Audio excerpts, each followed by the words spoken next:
Mais, soit dit en passant, moi je vous proposerai un bilan en efficacité énergétique, mais également en efficacité carbone. Donc je vais vous parler de mon expérience personnelle de rénovation d'une maison individuelle, tout simplement.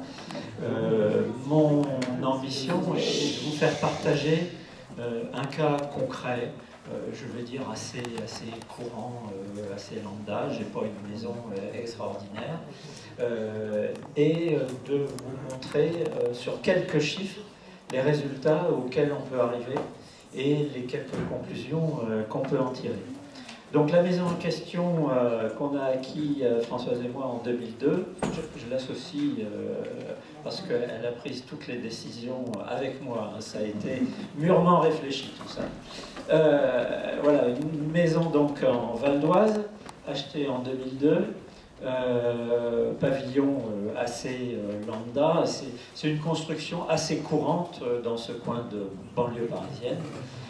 Maison construite dans les années 50, donc aucune isolation, il y avait juste une vieille épaisseur de laine de verre complètement humidifiée, tassée dans les combles, enfin quasiment rien. Une chaudière au gaz pour le chauffage et l'eau chaude. La chaudière avait plus de 20 ans. Une cheminée, un foyer ouvert assez classique comme on a connu dans pas mal d'endroits. Et donc une consommation annuelle d'énergie de 45 000 kWh de gaz, moyenne sur 2-3 ans. J'avais regardé aussi les consommations de mon prédécesseur.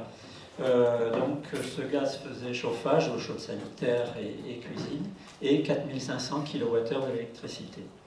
Donc quand on a vu ça, c'est pas ce qui nous a découragé d'acheter la maison en question, et on y a trouvé d'autres intérêts évidemment. Comment on a raisonné? On s'est dit, cette situation, cette consommation énergétique, elle n'est pas durable. D'abord, en termes de confort, c'était pas génial. Vous voyez les fenêtres, c'était des fenêtres à cadre en bois, simple isolement, qui fuyaient de partout. Oui, je n'ai pas parlé de ventilation, il n'y avait pas de ventilation forcée, la ventilation était naturelle. Donc, on se disait, confort médiocre, situation pas durable, puis travaillant à EDF, j'avais déjà bien l'intention à ce moment-là d'aller vers l'environnement EDF. Donc ça me semblait incompatible avec ce que je pensais déjà. Et effectivement, par la suite, ayant approfondi le sujet des changements climatiques, je me suis dit, mais c'est absolument pas durable. Il faut vraiment faire quelque chose, et faire quelque chose d'assez ambitieux. On n'était pas, je vais être clair tout de suite, on n'était pas gouverné par des questions financières, puisque comme vous le savez, les tarifs d'électricité et de gaz qu'on paye à EDF n'encouragent pas forcément à faire des gros travaux pour économiser l'énergie, soyons honnêtes. D'ailleurs, les chiffres que je vous donnerai seront des chiffres qui sont ramenés aux tarifs publics de l'électricité et du gaz, bien évidemment. Donc, qu'est-ce qu'on a fait? On arrive en 2002, en 2005, première opération. C'était fortement incité à l'époque, rappelez-vous, remplacement des ouvrants par des choses un petit peu plus efficaces, étanches et double vitrage, avec un gain en confort assez rapide.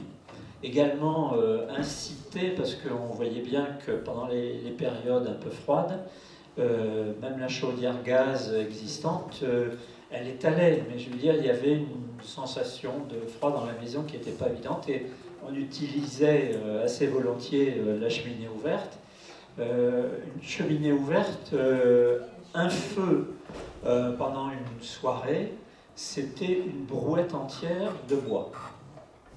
Après remplacement et installation d'un insert, un feu pendant une soirée, c'est 3-4 bûches, et puis une brouette. Donc l'efficacité d'un insert bois, je connais les problèmes de pollution atmosphérique que ça crée, mais quand même, c'est d'une autre efficacité.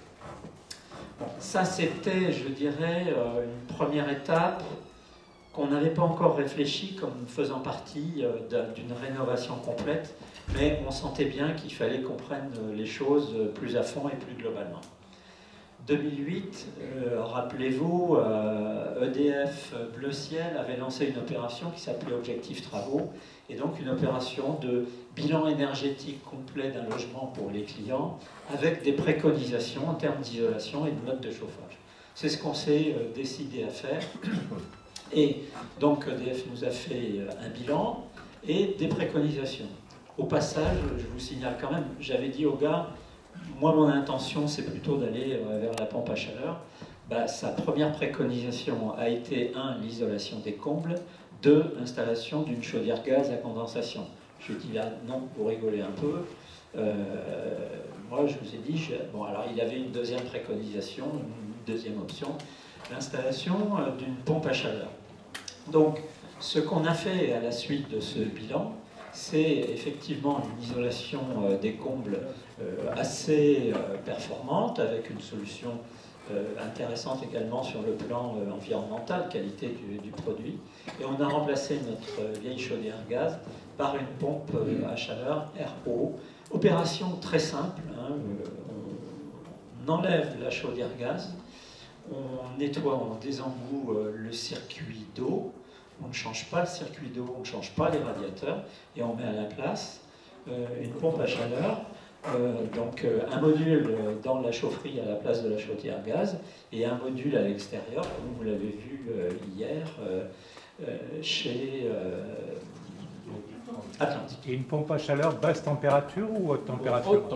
Alors, à l'époque, bonne question. À l'époque, on parlait beaucoup de pompes à chaleur haute température, voire très haute température. Et moi, je connaissais des gars à EDF qui bossaient sur des projets de pompes sortant de l'eau à 80 degrés. Bon, c'était des machines très poussées, trop poussées probablement. Deux compresseurs. Et très franchement, 80 degrés à la sortie d'une pompe à chaleur, c'est franchement inutile. Si vous regardez, et on l'a expérimenté par la suite, une pompe à chaleur haute température, je dirais, il faut avoir les gammes en tête. Le moyenne basse température, c'est les pompes à chaleur qui vous font du plancher chauffant. On n'a pas besoin de plus de 35 degrés à la sortie de la pompe, de cet ordre-là. Avec un réseau d'eau, d'un chauffage central, 55 degrés, ça suffit largement, et c'est ce qui correspond également à la température de sortie d'eau qu'on a besoin pour l'eau chaude sanitaire. Donc du 55 degrés, ça suffit très largement. Un COP tout à fait raisonnable, 3,2, une capacité de fonctionnement à basse température, plus 5 degrés. Pour les températures négatives, il n'y avait pas de garantie de COP. J'ai encore revérifié récemment, le constructeur SIAT français était assez discret sur les capacités de fonctionnement à très basse température. Mais on rejoignait tout l'intérêt d'avoir un insert bois pour les périodes les plus froides, pour aider la pompe à chaleur à fournir de la chaleur dans la maison. On s'est lancé ensuite, mais c'était prévu dès le départ quand on a fait le bilan, mais on a voulu le séparer dans le temps, le faire dans une deuxième phase. On a fait une isolation complète de la maison par l'extérieur, unité. C'est une opération lourde. J'avais 160 mètres carrés de murs à recouvrir. C'est du polystyrène graphité armé. Le graphité a la propriété d'être plus isolant que le polystyrène blanc. En gros, 12 cm de graphité correspond à 15 cm de blanc. Donc vous gagnez un peu sur la capacité thermique du produit. L'installateur faisait partie d'installateurs que m'avait recommandé EDF dans ses préconisations. Il m'avait envoyé une série de fournisseurs de pompes à chaleur, une série d'entreprises spécialisées dans l'isolation thermique par l'extérieur. Donc, opération réalisée en 2012, vous verrez les résultats, on va y revenir après. Première difficulté, la première pompe à chaleur a donné très vite des signes de faiblesse. La première année, La carte de puissance électronique a claqué, sous garantie, elle a été remplacée. La deuxième année, elle a reclaqué, mais l'installateur avait disparu. Il n'existait plus. Donc ça, c'est un commentaire sur, rappelez-vous, à l'époque, c'était vraiment le début du lancement des pompes à chaleur sur tous les RO. Et sur le marché, il y avait des produits qui n'étaient pas géniaux, et il y avait surtout des installateurs qui n'étaient pas à la hauteur. Même s'ils avaient toutes les habilitations requises, recommandées par EDF et d'autres opérateurs, celui-là a disparu en 2 ans. Bon, donc j'ai dû remplacer ma pompe à chaleur, et vous voyez, c'était en 2015, hein, entre 2008 et 2015, vous ne pouvez pas vous imaginer les progrès que ces machines ont fait. Ça n'a plus rien à voir. En termes de performance, le COP est bien meilleur. Le COP et la puissance sous garantie à des températures négatives, comme ça nous a été expliqué hier. En termes de démarrage, c'est du démarrage progressif, alors qu'à la précédente démarrait à fond dès qu'il y avait un signal de demande de chaleur. Enfin, il y a le bruit, il y a énormément d'améliorations qui ont été introduites, et c'est un peu le jour et la nuit. Alors, les résultats. En termes déjà... Qu'est-ce que tu as mis ta ventilation forcée? Alors, j'ai été obligé, bien sûr, parce que je connaissais le problème de l'étanchéité des maisons, et j'ai profité de la rénovation de la salle de bain, donc pas du tout d'aspect énergétique là-dedans, pour installer une ventilation mécanique. C'est une hygrométrique, c'est ça? Hygroréglable. Hygroréglable, c'est-à-dire que les ouïes s'ouvrent plus ou moins en fonction du taux d'humidité qu'il y a dans la maison. Mais c'est un système assez classique, et c'est simple flux, hein, pas de flux. Donc voilà le gain en énergie. Donc on était parti, rappelez-vous, à 45 000 kWh de gaz plus un peu d'électricité, ça faisait quasiment 50 000.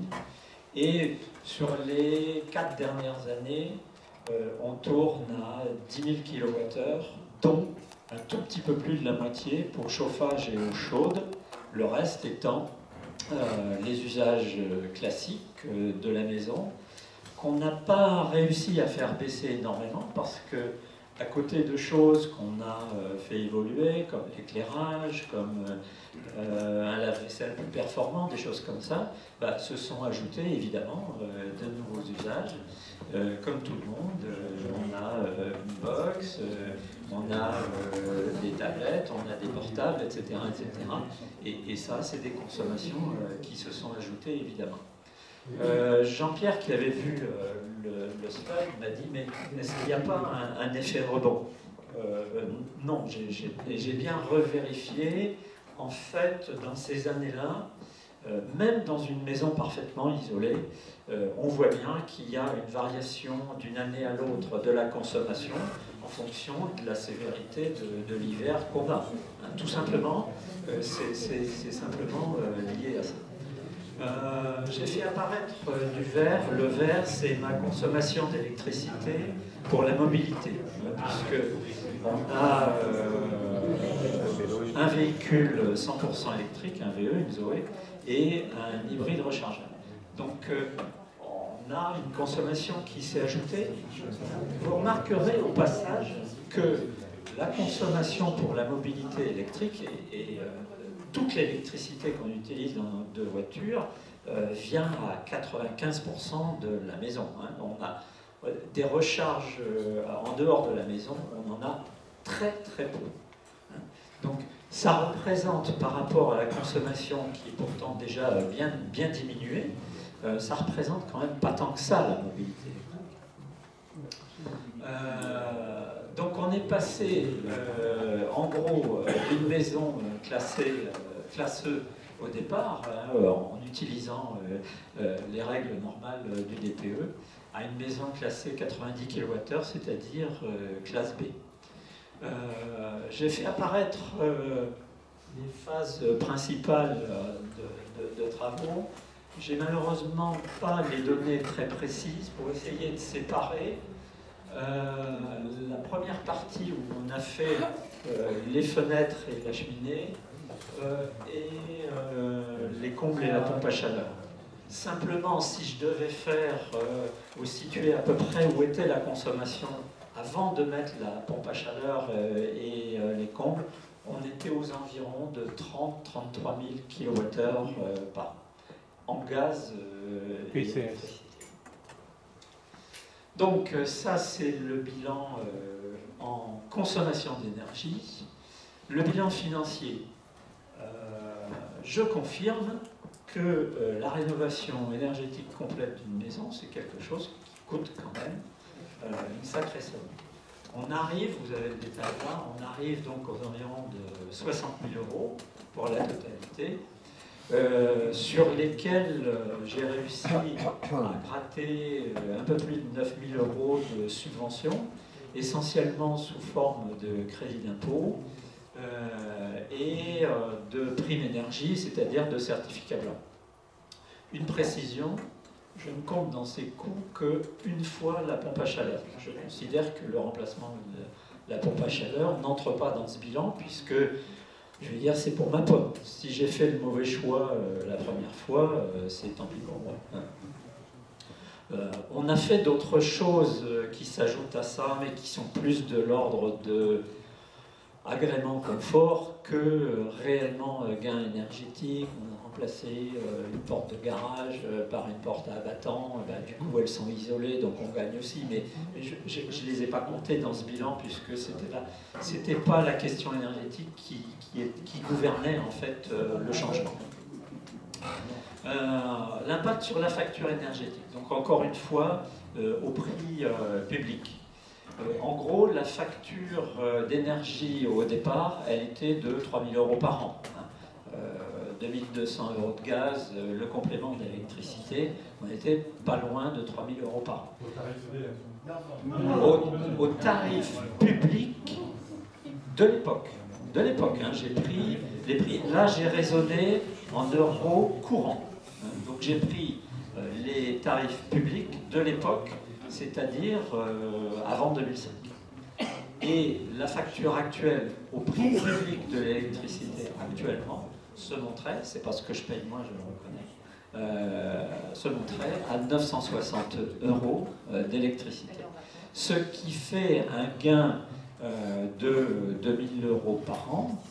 Et vous voyez que si on raisonne globalement, ces 2 000 € par an ne permettent pas d'amortir l'investissement qui a été consenti.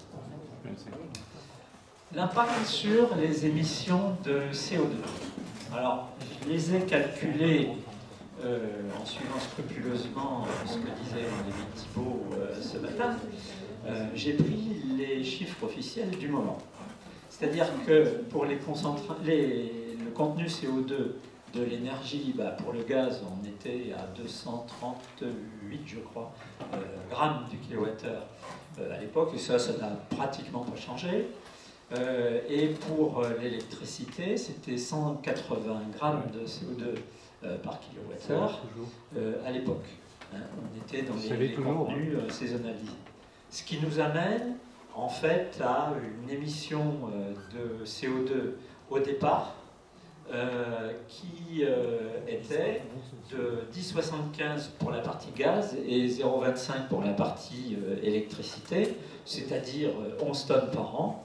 Et je suis passé, puisque à la fin on n'est plus qu'à 10 000 kWh par an, donc 10 000 kWh d'électricité uniquement, à un peu plus d'une tonne par an. Non, là je ne compte pas la mobilité. Mais tu as bien compris que la mobilité, c'est pas grand-chose en plus, de toute façon. Et entre parenthèses, pour la mobilité, je ne sais pas si tu fais comme moi, mais moi, ma voiture, je la recharge la nuit et j'ai même mis un programmateur pour que la recharge ne démarre qu'à 23h. Même si je n'ai pas un tarif heure pleine, heure creuse, je suis un bon électricien bien discipliné, je sais qu'il vaut mieux recharger les bagnoles la nuit en période creuse. Oui, mais ta voiture, ça fait quand même pas mal de tonnes de CO2 tous les ans. Oui. À essence. À essence. Ah, le gain, oui, bien sûr. Je n'ai pas fait le calcul sur le gain par le carburant économisé. Bien sûr. Là, la question aujourd'hui, c'était l'habitat, pas la mobilité. Mais... Donc, en résumé quand même, et avec des chiffres très clairs. Comparaison, donc, avant-après, sur les consommations d'énergie. Alors là, j'ai repris, vraiment, je compare que pour la partie chauffage eau chaude sanitaire. Donc la division de consommation d'énergie pour chauffage et eau chaude sanitaire, voilà, c'est une division par 8 de la consommation.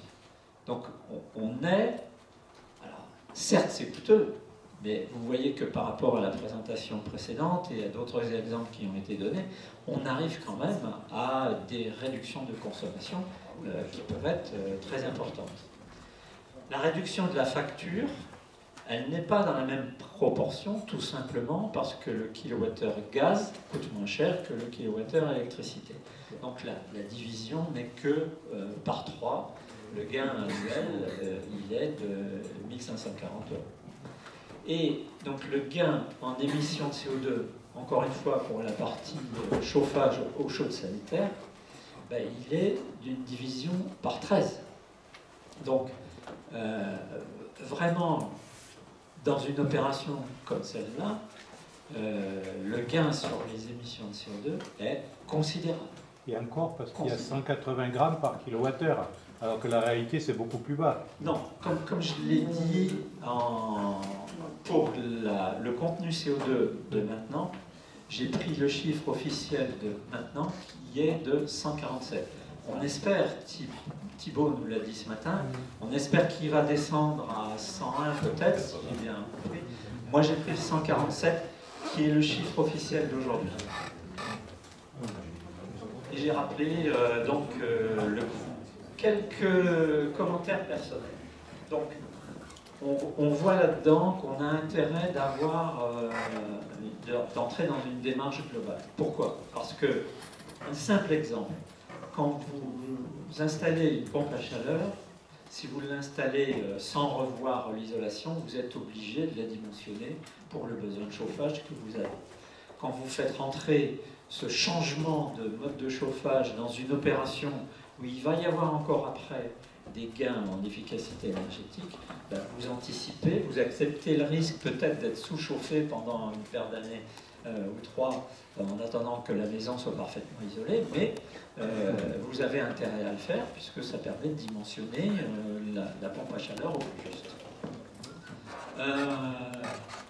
Ce que j'ai pu expérimenter, c'est qu'on a besoin vraiment de recourir à des gens très compétents, très expérimentés. Donc, je ne reviens pas sur mon expérience de la première pompe à chaleur qui a été loupée. Mauvais conseil, ou peut-être j'ai été attiré par une fabrication française. Bon, Atlantique est aussi français, mais si vous avez bien remarqué hier, l'unité intérieure, elle est entièrement Atlantique. L'unité extérieure, elle est Fujitsu Atlantique. C'est-à-dire qu'il y a une partie de l'unité extérieure qui est fabriquée par des Japonais. Mais qui est, si j'ai bien compris, fabriquée en France quand même.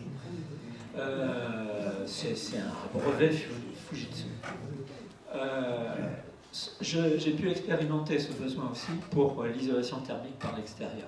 Vraiment, ça a l'air de rien de coller du polystyrène sur l'extérieur d'un mur, enfin il est collé chevillé.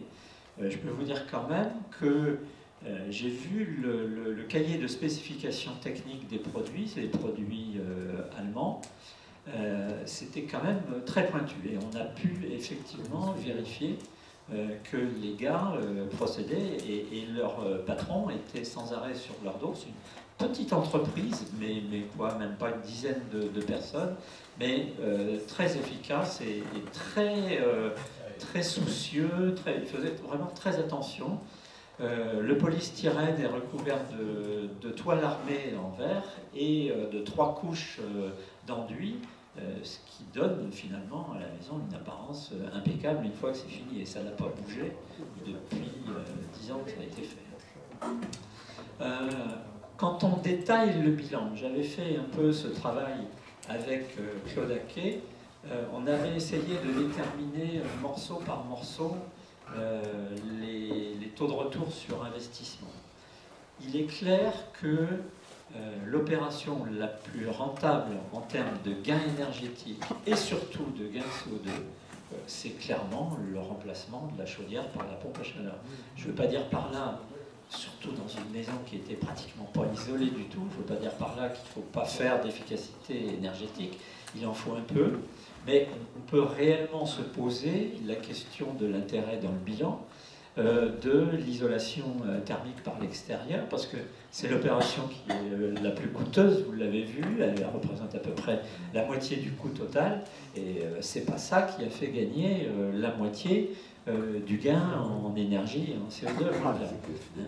Par contre, ce que je tiens à dire, c'est deux choses. Une maison parfaitement isolée comme une maison ancienne avec une ITE, c'est une maison beaucoup plus confortable. Évidemment, la masse des murs, elle est enfermée à l'intérieur d'un cocon et elle est donc beaucoup plus stable en température. Et c'est très agréable quand il y a des changements de température extérieure rapides, jour-nuit par exemple.